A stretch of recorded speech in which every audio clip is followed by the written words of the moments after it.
Right, welcome back. Last time, as you can kinda clearly see, we went revolutionary.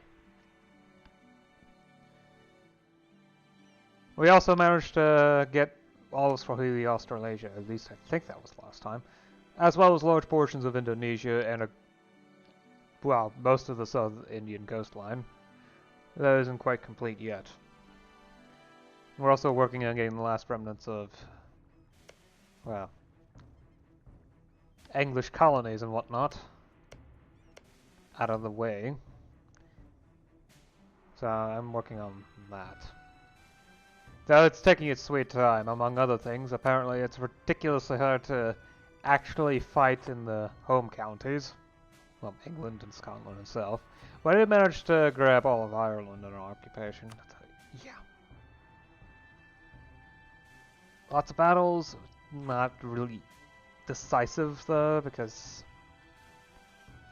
each side has its advantages in its own regions. Yeah.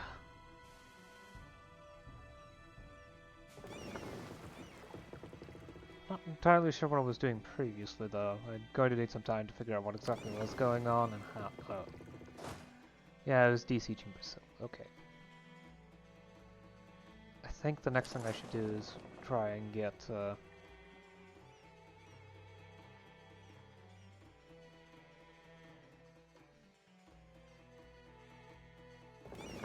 going. Yeah, okay. Probably should focus on Brazil for the time being then.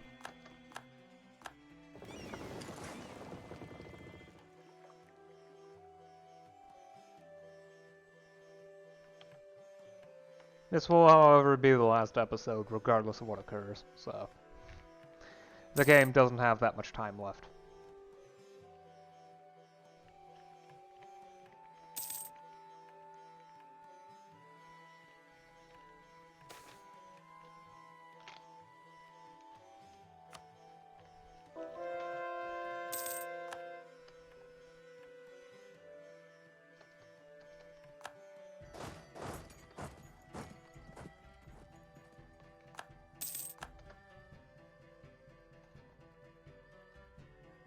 Support for the revolution is spring.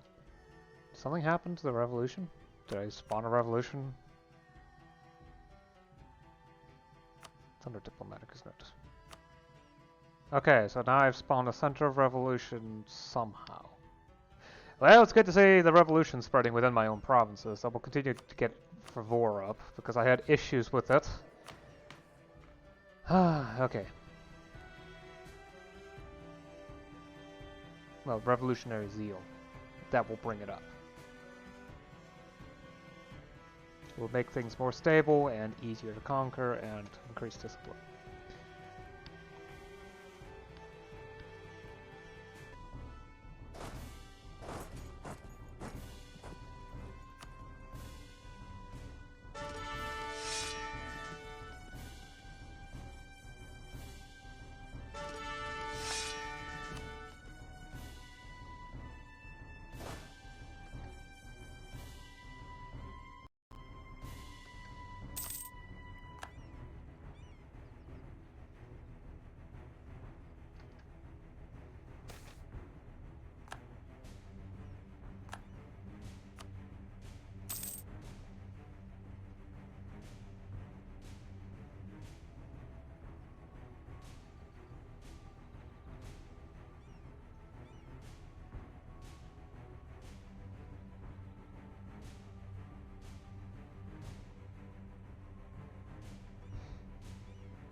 Sure, why not? Some of Ireland too.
Truce with you is not up yet. Okay.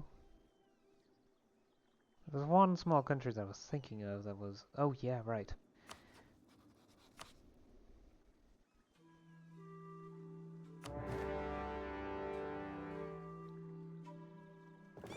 No time to react. We gotta get going now. I'm just going to shove you away for the time being.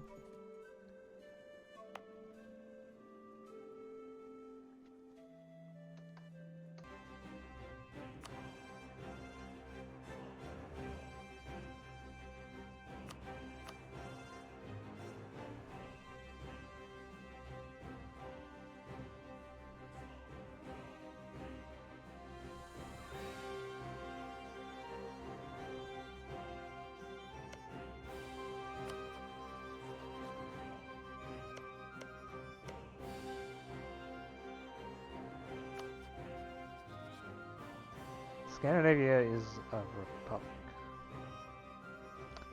Yeah, we have Scandinavian Scandinavia.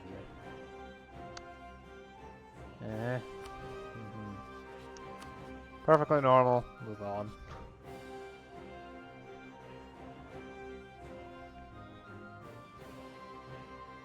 I've basically run out of easy countries. The rest are, yeah, Indian. So. Right, get into position. There's a few Iberian provinces left in Africa. Most of them are nearby. Still troops over here? Yes, okay. Oh, I can draw on colonies provinces. That's actually extremely helpful. Okay.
Oh, so I cannot use conquest for my own claims. I have to use spread the revolution unless a subject of mine has... Oh boy, okay, alright, I can handle that.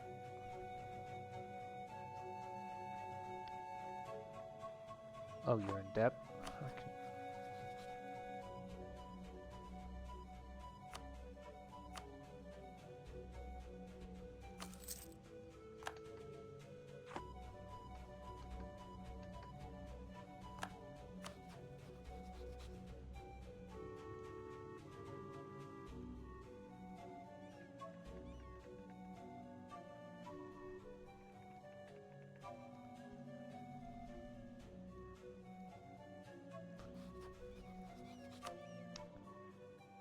Alright, let's go.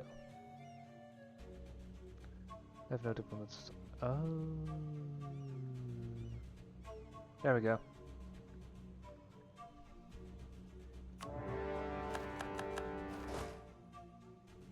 Right.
Yeah, that doesn't surprise me particularly.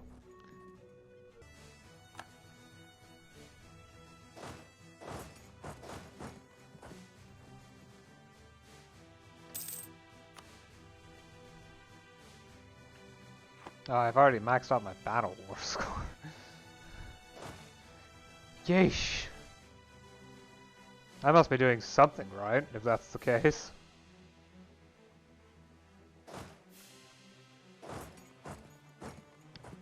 So now I'm just waiting for ticking war score and trying to run interference on anyone trying to siege stuff down, though I can only do so much since I actually managed to lose control of the seas. Yeah, after this war is up, I think I will go ahead and finish up the campaign. I do have a shift in priorities, though. I want to get the Spread the Revolution war go on them. If I can successfully spread the revolution on against Iberia, of all countries. Oh. Okay, I mean, if I can do that now, then clear offer. I mean, can she the Pacific and spread the revolution? Aww. Okay, fine. Gain 999 of each monarch power. I might as well take up. Abolishment of serfdom. Admin efficiency +5, the Communist Manifesto. I mean, yeah, the max, after all. I'm not even going to use this. Sure, naval quality. Then tech up to magazines. Land morale +0.7, infantry fire +0.12, cavalry fire +0.16. Secret balance. Admin efficiency +5. The electric lighthouses. Own coast naval combat bonus +25%. Settler growth +5. So I can go through the idea group. A life at sea. When you spend an entire career on the ocean, you become defined by it. Experiences that cannot be forgotten, and stories worth telling many times over. Yearly naval tradition to gain -5%. Quality naval materials. Turns out what makes a tree a bastard to cut down also makes it a bastard to put a cannonball through. Ship durability +10%, sailor maintenance -0.5%.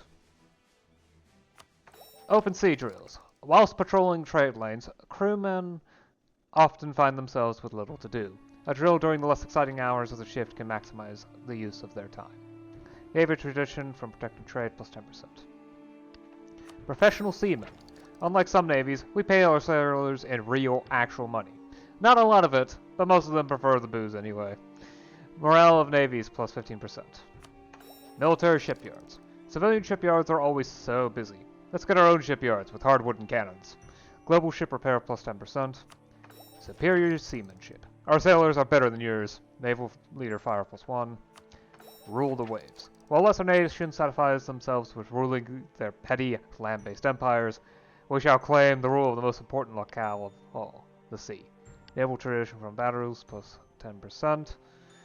Finisher bonus heavy ship and light ship combat ability +10%. And if I had mercantilism, I would have anti-smuggling task forces. Embargo efficiency +50%, but... Alright, I think the campaign should finish now, so... Well, I successfully spread the revolution against Iberia.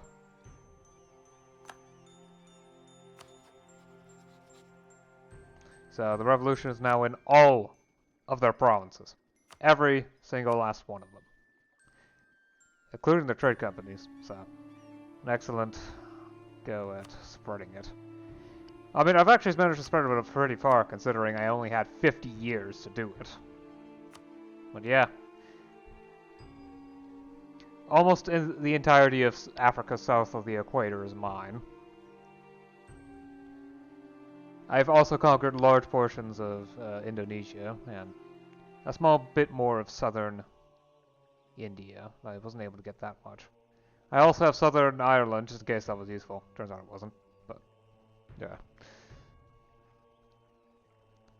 I had issues with getting the state reach for some final reforms, though now I can do them.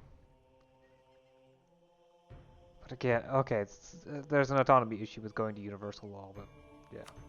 It was all that conquest of low quality area, at least when it comes to political institutions. Because Central Africa just doesn't do that sort of thing. Yeah. And technically this isn't really conquered, I just started the colonization process of this. Oh well.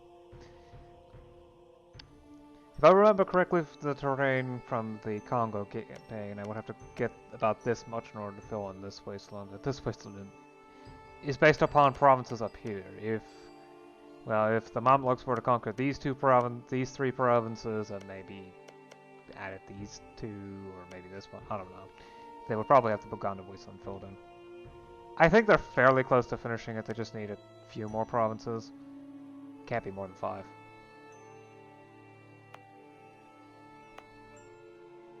Yeah, I really do think this is a good end to the campaign. I mean, I was struggling in a lot of locations, but I really managed to I managed to avoid losing any of my own provinces to the expedition system, which is a feat in and of itself. That is impressive, all things considered, since I started at, well, commerce laws, I think 6? I would have to review the names of the various things if I can remember it. It may have been 5 of all things, but it probably was 6. No, actually it was 5. It was 5. I started at 5.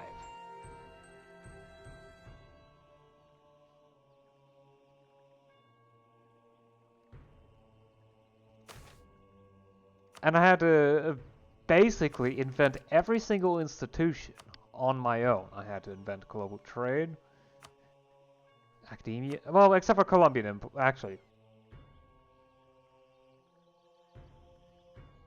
Yes, actually, I had to invent Colombian imports on my own. That's the reason, I remember why. That's the reason why I had Swahili Brazil. Yep. Yeah, okay. Let's just finish off with the timeline. Remember, I start off as Kilwa. Oddly. I would have expected it to show Swahili stamp at the start, but Let's get the timeline started. Fast too fast? No. Okay. You can see Lundu start to grow ridiculously quickly. Almost terrifyingly so.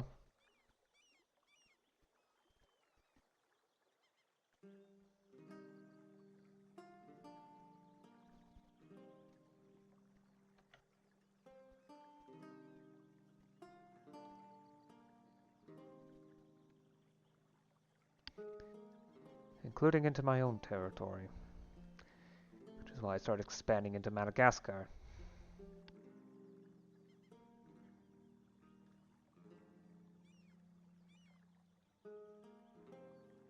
You can also see Rwanda's growth. Which acted as a nice buffer against Lundu. Well, a nice ally against Lundu until I was strong enough to finally take them on.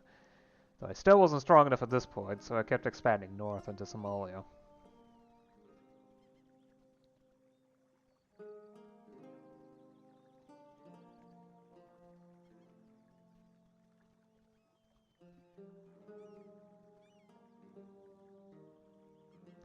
That was a fluke of a war, that it took advantage of the fact that Iberia had a small province that they took from Lundu. But I still managed to win. And that got me the wasteland filled in. Now I was actually winning against Lundu, and I didn't get revolutionary until like 1800, so ignore that.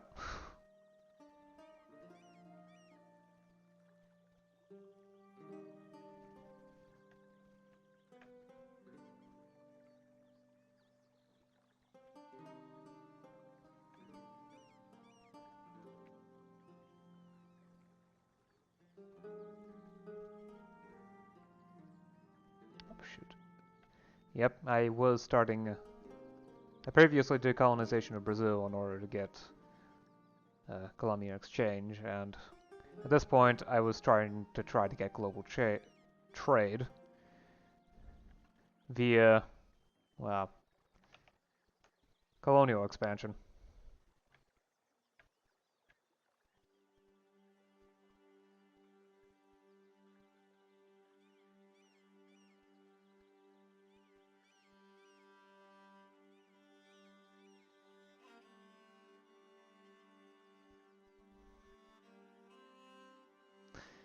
And this is the point where things start to go fast.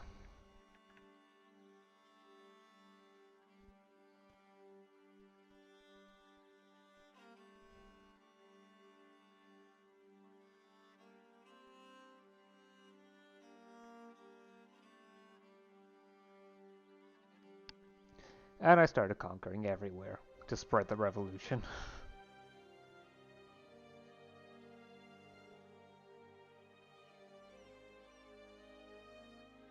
And that's it. That's the timeline of the campaign. Alright. Yep. This is where it ends for now. I'll see you again next time with another campaign. Although, well, not it. I'll probably have a buffer game in between, but probably last for 1 week, maybe 2. And then we'll be back in M&T with something else. Save the game one final time, and I'll see you again with whatever I'll be doing next time. Until then.